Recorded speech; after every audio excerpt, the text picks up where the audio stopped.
So before you start frying your chicken, what you need to do is put it in brine, and we put our gloves on because we want everything to be sanitary. We are soaking our chicken pieces in salt water. We're going to use a cup of salt, fill the pot up with water, cold water. And then we're just going to put this chicken in a container. If you don't have a container this big, you can just use a couple, split it up. I always inspect it, make sure there's no chicken hairs stuck to it. Okay.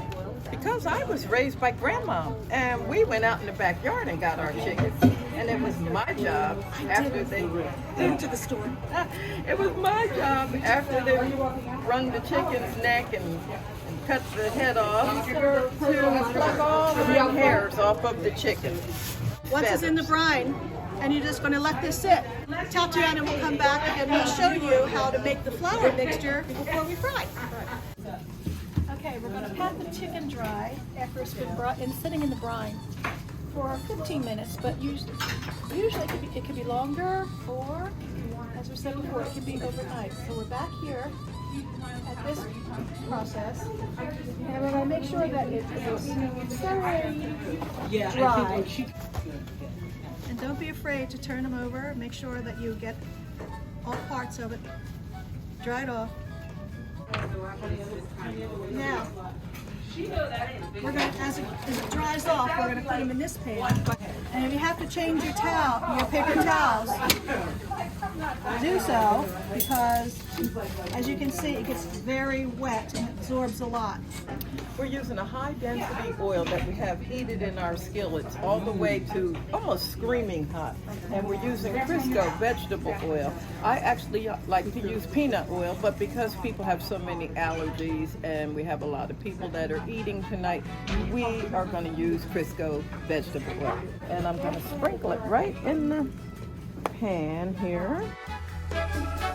And Beverly's going to bring over the seasonings. Dump it right into the flour. Our hands and just mix the seasoning all together. My spot was to shake the chicken when it was in the bag.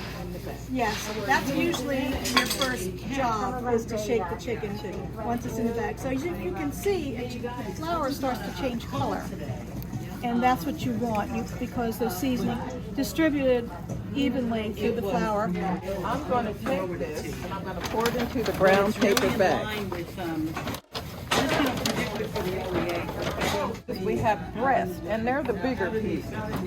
And like I said, I like to clean some of the fat off, even though this chicken is pretty clean. And we're going to cook them in one frying pan. And then, okay, Beverly, shake. Because I'm shorter? Yeah, you shake. In case something drops on the floor, she's shorter, she can pick it up. So what doesn't shake, you just run it through, make sure everything's coated. I think you're ready to go. I think they're ready to go. You need a test piece just to make sure that your grease is as hot as you want it to be. And see, you want that sizzle effect. See that sizzle effect when you put it in there? We're going to put the skin side up.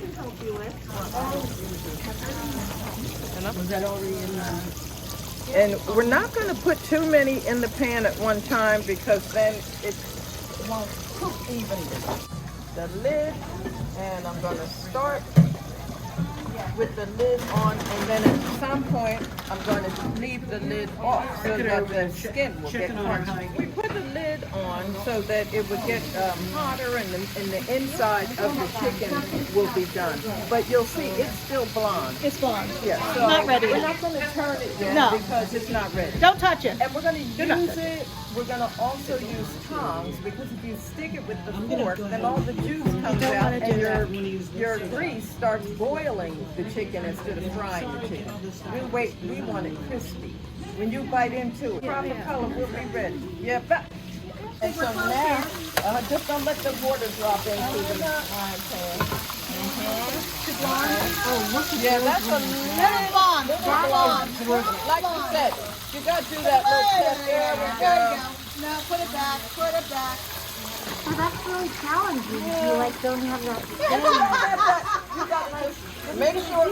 Like you, so I gotta like bring it, you know. Yeah, you gotta make sure, girl. It smells so good that people are starting to navigate towards this room. I just snuck a piece of chicken to the janitor that's working tonight, and because you can't smell chicken frying and not want to eat a piece. Yeah, so we put it on a brown paper bag and it sucks up all the oil. You want to make sure when you pick it up out of the frying pan that you let some of the oil drain off. In the day when Beverly and I were growing up, paper towels, I don't even, did they have them? They did, but we didn't really. I was going to say, we used them very sparingly. Yes, I was going to say, if you did, you got like 2 a day, and you better. So now we're putting in our second batch of white meat, which would be the breast. Usually, if you're fixing this for an African American population, the wing would still be on it. Just making sure it's okay. Quality control. You know, and look, this little piece would be called the kitchen taster piece because it just has a little burn mark, so we need to taste it. Anybody want to try it? And this was with the one that she sang that. You have to eat the whole piece, but you can pass it around. Okay, we're gonna try it. I'm like, wow, you can't ever deny her because she looks just like. And this was right after. You like the seasoning? Perfect. Beverly, you like the seasoning? The kitchen piece, the one that had the Yeah. Somebody else try it. Well, here's the crust.